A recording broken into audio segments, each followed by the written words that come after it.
Pleasant day to everyone. In this lecture, we are going to discuss part 2 of Module 1 for the subject CE 4241 S4, which is Bridge Engineering. In our previous discussions, we were able to discuss the different classifications of bridges based on different factors, and we were also able to define what is a bridge and its purpose. So in this lecture, we are now going to discuss the different components of a bridge. So the first part is what we call a superstructure, which is defined as a part of the bridge that would span and be directly receiving the live load on the structure. It is supported by what we call bearings. It includes the deck, the girders, slab that is located above the main deck. The next component is what we call the substructure, which is the structure or part of the bridge that would support the upper structure, and these are the parts located below the bearing. So the purpose of the substructure is to simply transmit the load from the superstructure to the ground. Parts that include or consist of the substructure is the pier, the abutment, spandrels, cups, and bearings. The foundation is the part of the bridge that would hold shallow or deep base of the bridge and would transmit basically the load from the substructure to the soil. So this one will include our footings and piles. So in some instances, the foundation is also included in the substructure. So given a bridge, any part located above the bearing is our superstructure, and in the part located below the bearing will be our substructure. So all parts of the superstructure will include now our decking, the girders, the arcs. And then for our substructure, we'll have the abutments, the pier cap and the piers, the pile caps, and the foundation. So this one is a typical single span slab on stringer bridge and its representative components. So this one is our deck, and since there's a road beneath it, we call this as an overpass. We have the stringer or the beams, girders. We have the bearing located below our stringers, or we have the pedestals. We have our footing, the piles. We have the road underneath the bridge is your underpass. Then we have here our embankment. And lastly, we have the vehicles moving on the deck or on the bridge is the live loading.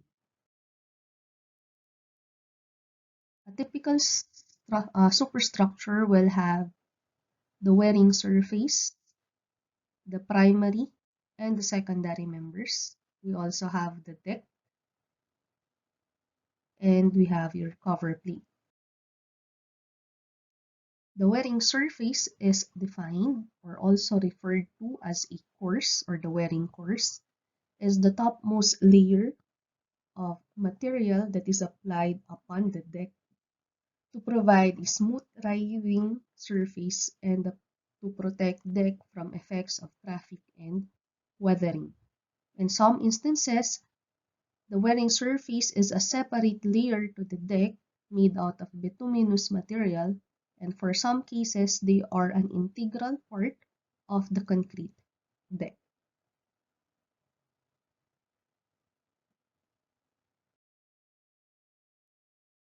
The deck would be defined as the physical extension of the roadway across the obstruction to be bridge. This is the component of the bridge in which will be receiving the live load directly. Same as for the wearing surface, it also provides smooth and safe riding surface for traffic that will be using the bridge, and it is also used to distribute loads transversely along the bridge cross section.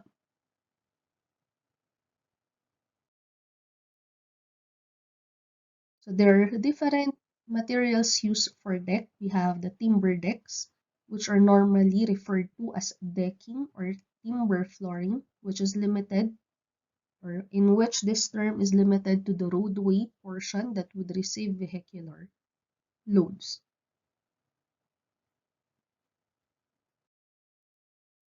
We also have concrete decks, in which concrete now would permit casting in various shapes and sizes and would provide bridge designers and builders a variety of construction methods. Since concrete is weak in tension, concrete decks are usually used together with reinforcement so as to resist the tensile stress.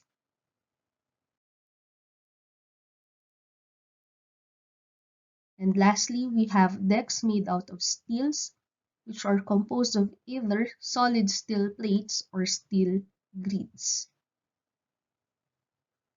So again, for the wearing surface and the deck, this is the part of the bridge that would receive our live loading. This is where the vehicles, the pedestrians, or the load will be traveling.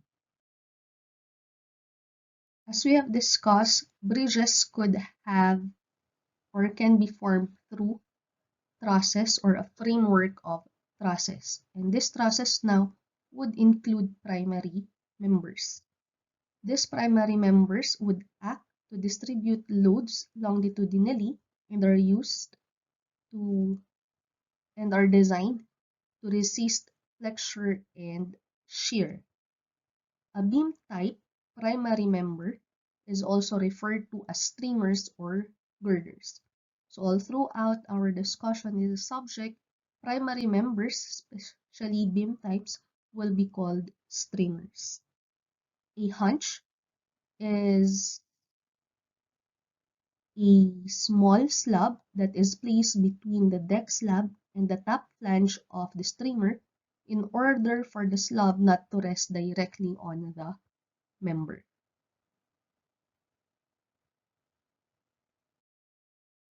Primary members could be rolled beam eye girders, which are efficient for shorter spans, though it will have limited sizes and shapes. Other materials that could be used as primary members are plate girders, which have or can be used for long distances. They would have vast ranges of sizes and shapes for any particular bridge use. And lastly, we have box girders, wherein the back section would efficiently resist torsion effects. They also have vast ranges of shape and sizes for numerous or various design of bridges.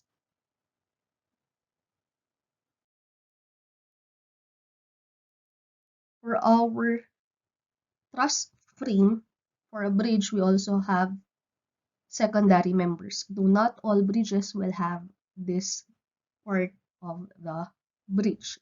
Secondary members are simply defined as bracings between the primary members. They are designed to resist cross-sectional deformation of the superstructure frame. The secondary members are also there in order to help distribute part of the vertical load between the stringers. Other secondary members, like lateral bracing, are composed of crossed frames at the top or bottom flange of the streamer and are used to resist lateral deformation caused by loads acting perpendicularly to the bridge longitudinal axis, such as wind loads.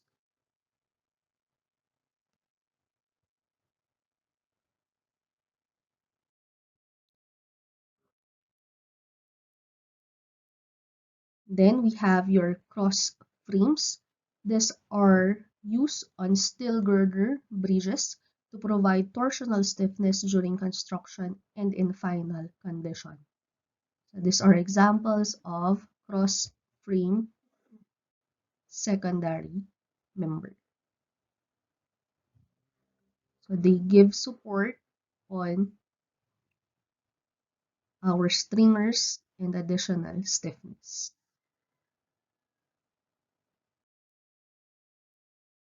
We also have our diaphragms, which are used on steel girder bridges to provide torsional stiffness during construction and the final condition. They are typically used on shallow beams. Instead of an X frame, we simply have a horizontal bracing on our stringers or on the beams. We also have lateral bracings, which are used to provide lateral stiffness and limit lateral deflections of the bridge. So here are examples of lateral bracings. So they are parallel to the orientation of the deck or of the slab.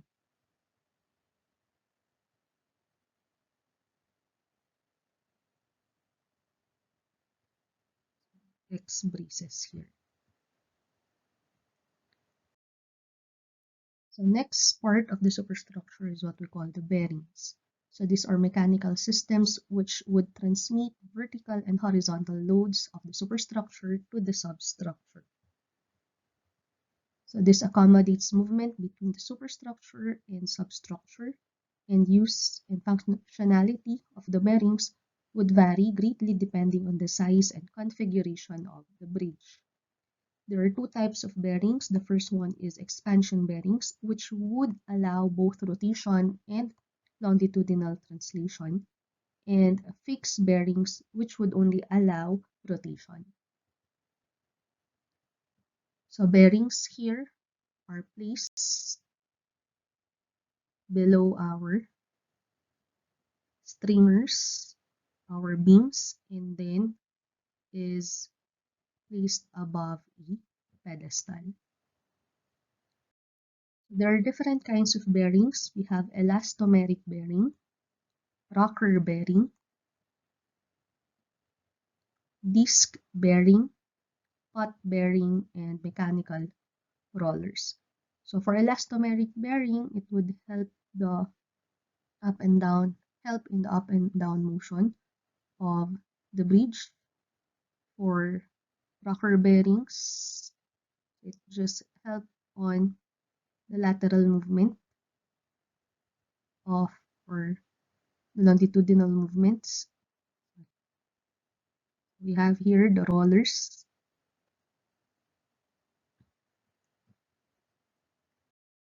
Any part of the bridge below the bearing is what we call the substructure. And the substructure now would have basic components including the abutments, the piers, the bearings, pedestals, stem, the back wall, wing wall, and footing and piles. And we could also include here what we call sheeting. So for the substructure, we have here the part of the abutment, the walls, have here your piles, your caps, your footing. So for the abutments, this would be the earth retaining structure that would support the superstructure and overpass roadway at the beginning and end of the bridge. Like retaining walls, they would resist longitudinal forces of the earth underneath the overpass roadway. So the connection between the bridge and the approach will be that of the abutments. So the abutment is this portion of the bridge. So this is the start of the bridge. This is the approach or the highway approach.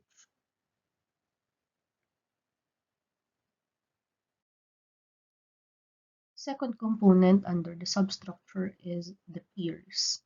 So these are structures that would support the substructure at intermediate points, meaning these are the supporting parts that is found between the end supports or what we call the abutments. If the bridge consists only of one span, then logically there are no piers found in the structure. From aesthetic standpoints, piers are one of the most visible components of a highway bridge, thus making a difference between a visually pleasing structure to an unattractive one. So this is an example of an architectural pier which gives aesthetics aside from the structural support required for a bridge. There are four basic types of piers that we use in bridge design. That is the hammerhead pier, column vents, solid wall or gravity wall piers, and the pile. The first type of piers, which is the hammerhead pier, is also referred to as the solid shaft pier or T pier. This is used for major stream crossings where heavy loads and large debris loads may happen. This kind of pier will look attractive for bridges that would require large clearances. So if we have several lanes of highway or several lane for a highway for our bridge, then a hammerhead pier would be advisable. So in this diagram, in this picture is an example of a steel bridge resting on a hammerhead pier. Next, we have the solid wall or the gravity wall pier. So this is used for most stream crossings so as to avoid collecting of debris and floating ices between the columns. So an example of a bridge with solid wall or gravity pier. So no debris can pass through in between walls since we have a solid pier here. Next, we have the pile bent pier, which is well suited for shallow water crossings. So it will be mostly consisting of several columns, several piles. And for column bent piers, almost the same with pile bent pier, though the only difference is that for column bent piers, they would have a maximum of 3 to 4 columns present in the bridge. So a column bent pier is also referred to as open bent. So this is an example of a bridge with column bent pier. So we only have 2 columns, but we could also have multi-column bent piers wherein we have more columns in between. Next part or component under the substructure is what we call the pedestals. These are short columns on an abutment or a pier under a bearing. So they directly supports the superstructure primary member.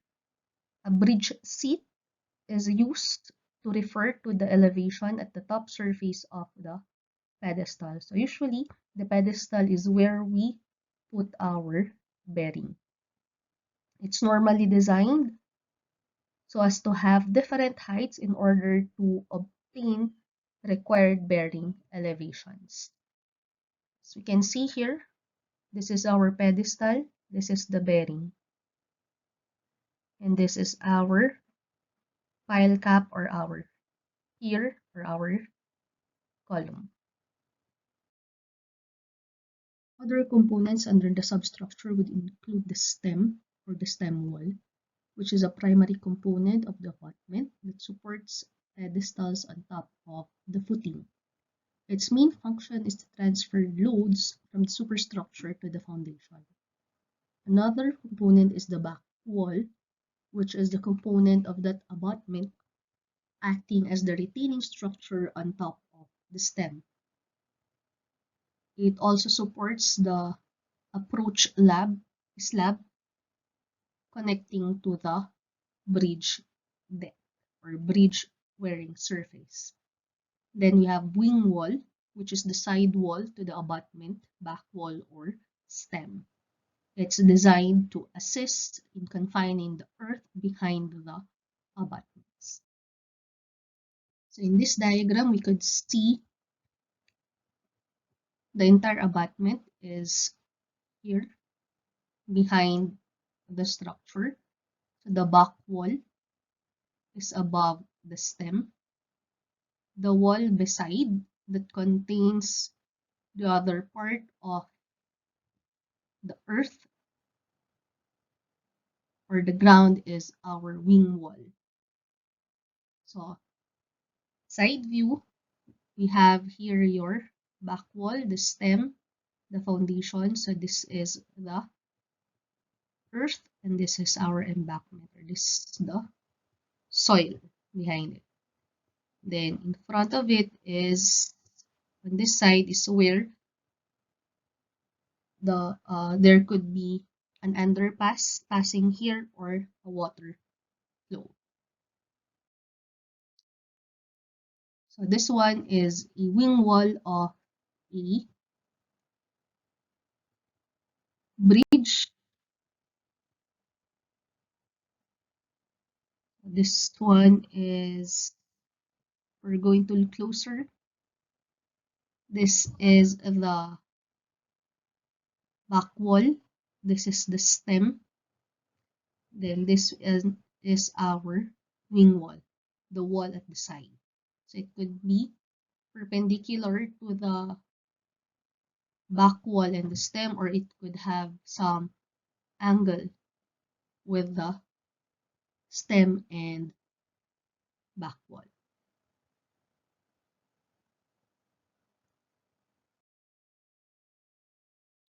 So next component under substructure is the footing, which is a part of our foundation.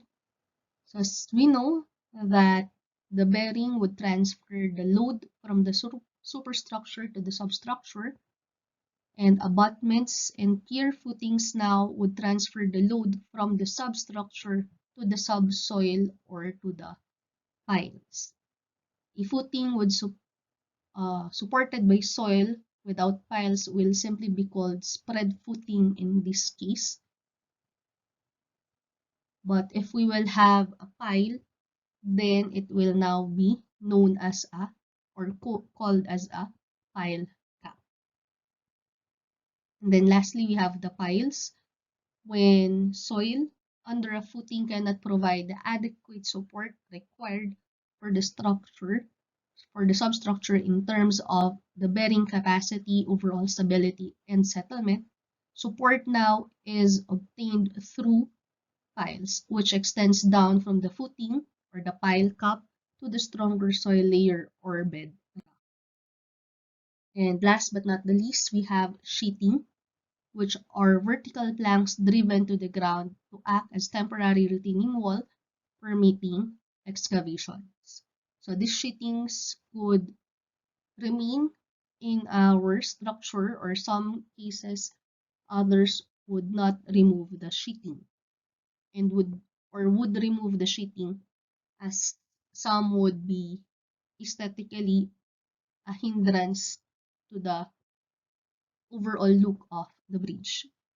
So here is an example of a steel sheeting used as an economical abutment material. So it acts as the steel sheeting is used as a wall during excavation, and after the construction it remained and acts already as a wing wall of the bridge. So here during construction, we have your sheetings surrounding the excavation. So we have here your piles for the structure.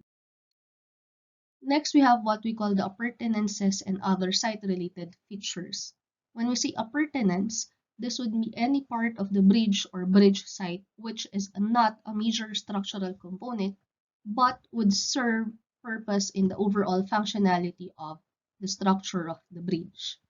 Example of this appurtenance would be our guide rails or guardrails. So bridge site as an entity possesses many different components which in one way or another is integrated to the structure. One of the appurtenances is what we call the embankment or slope protection. The slope protection is the slope that would taper from the abutment to the underpass or the embankment and is covered with material which should be both aesthetically pleasing and provide for proper drainage and erosional control. This could be made of dry stone or even block pavement material. So the form of slope protection would vary greatly from region to region and mostly dependent on the specific environmental concerns and types of material that is readily available in the construction or in the bridge site. For waterway crossings, large stones or rip-raps are usually used for foundation screw protection. Another one is the underdrain, which would provide proper drainage of a major substructure element such as an abutment. The underdrain is defined as a drainage system that it's made of perforated pipe or other suitable conduit that could be able to transport runoff away from the structure and into appropriate drainage channels, either natural or man-made.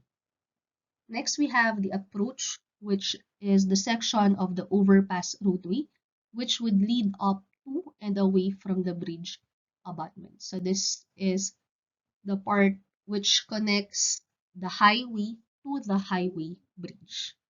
It helps evenly distribute traffic loads on the soil behind the abutment and minimize impact to the abutment, which can result from differential settlement between abutment and approach. Then we have the traffic barriers, which is a protective device used to shield the motorists, so that's the vehicle users, pedestrians, from obstacles or slope located along either sideway of the roadway. This could range from guardrails made of corrugated steel to reinforced concrete parapets. On bridges, they are usually called bridge railings. And then lastly, we have guide rails, which are designated to keep people or vehicles from losing their way into dangerous or off-limit areas. So the difference between traffic barriers and guide rails will be the following.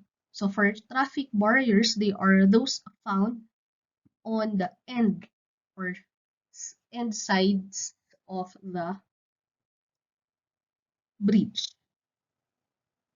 So this could be steel railings or those concrete barriers that we call at the side of the bridge.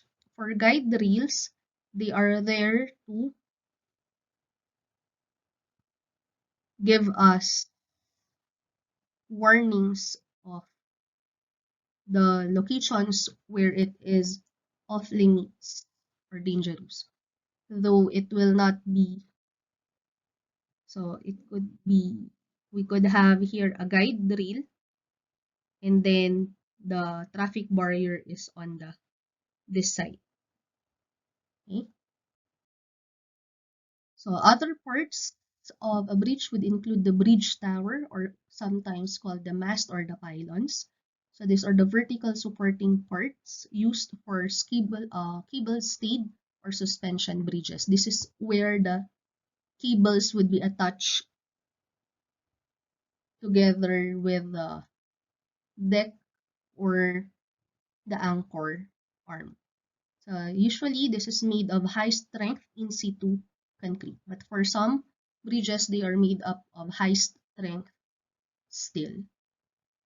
We also have the spandrel, which is almost a triangular space between the main pillar of the bridge and the decking. And then we have the expansion joint, which is the space between two parts of the structure that allows expansion and contraction. Just like our expansion joint in highways, in paved highways. Then we have the parapets, or low wall that would form barriers around the outer edges of the bridge. The parapet is the same as our bridge rail, bridge railings or the guardrails. Then we have your anchorage. This is the point where the supporting elements of the bridge are connected to the ground. And lastly, we have apex, which is the uppermost portion of a bridge, or also called a crown for arch bridge. So we have here your towers where our cables are attached, which connects it to the deck for cable stayed bridges, or it's connected to the tower and then to an anchor arm or an anchor for a suspension bridge. Then we have here an example of expansion joints for our bridge highway connection between two spans, where they can expand or contract depending on the temperature. And then we have here our parapets. So this is the parapet. This is our bridge rail or your guard rail. And then lastly, we have your anchorage. So this is where the cables are fixed on the deck.